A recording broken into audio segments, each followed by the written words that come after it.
સંસ્થામાં જોડાયેલા અને ધર્મેશ્વર મહાદેવના પણ કાર્યકર્તા એવા ગઢવી સાહેબ તેમજ પત્રકાર એવા અતુલભાઈ અઢિયા અને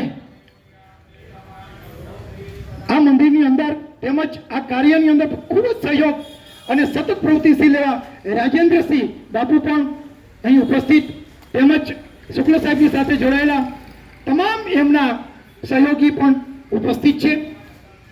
અહીં ફોટોગ્રાફર પણ આ પ્રવૃત્તિની અંદર જોડાયેલા છે. પણ મારે વિશેષ તમને એટલું જ કહેવાનું કે આવી વ્યક્તિ ખૂબ જોવા મળે. આ સમય એવો છે, આ યુગ એવો છે કે પૈસા દેતા પણ આપણા કામ થતા હોતા નથી.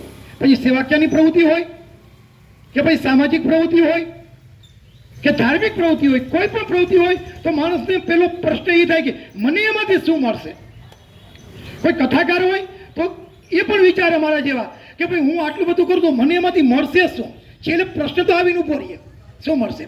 પણ આના પ્રશ્નનું સીધું પૂર્ણવિરામ જ છે કે નિસ્વાર્થ ભાવે પોતે જ્યારે હરિદ્વાર જશે તો આવી વિરલ વ્યક્તિ કોક જ જોવા મળે કે હરિદ્વાર જશે તો પોતાનું રિક્ષા ભાડું અને ટિકિટ ભાડું એ પણ પોતાનું, એ પણ આમાંથી નહીં લેવાનું.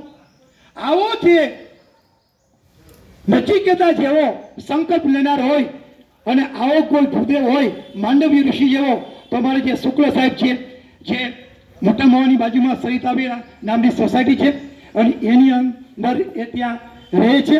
પણ રહેવાનું સ્થળ એનું સરિતા વિહાર, પણ સામાજિક પ્રવૃત્તિ કરવાનું સ્થળ તો આ આખો પ્રાંત છે. ગમે ત્યાં કોઈ પણ દિશામાં જાય.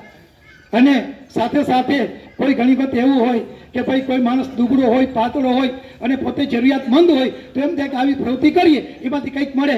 પણ આ તો આવી પ્રતિષ્ઠાવાળી વ્યક્તિ, આવા હોદ્દાવાળી વ્યક્તિ, મોટા સાહેબ, અને એમાંય એમ કહું તો ચાલે સુખી સંપન્ન, જેના ઘરે મોટર, જેના ઘરે કારખાના, જેનો દીકરો પણ કારખાનાનો માલિક, પોતે પણ એન્જિનિયર કક્ષાના, એમ પણ છતાંય ટુ વ્હીલ લઈ અને કોઈ પણ જગ્યા તાત્કાલિક પહોંચી શકે. કારણ કે ટુ વ્હીલથી જલ્દી પહોંચી શકાય એવી ભાવનાથી ટુ વ્હીલ લઈને જાય. આવી સરળતા, એની સાદાઈ, એનો સ્વભાવ સારો. હવે ઘણી બધી એવું બને કે આ સામાજિક પ્રવૃત્તિ કરનાર વ્યક્તિમાં બધા ગુણ હોવા જોઈએ અને આ ગુણ હોય એને સર્વગુણ સંપન્ન કહેવાય અને એ યશ પછી એને જાય તો જ આપણે બોલી શકાય. પણ જેને કંઈ લેવાની ઈચ્છા જ ન હોય